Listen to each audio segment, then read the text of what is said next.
দুৰ্গা পূজা উপলক্ষে গীতানগৰ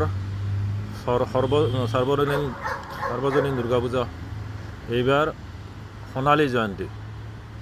গীতানগৰ হাইস্কুল ফিল্ডত এইবাৰ সোণালী জয়ন্তী বাঁহেৰে বনাইছে। আহিব তাতে পূজাখন চাব। বহুত টকা খৰচ কৰি এইটো বনাইছে।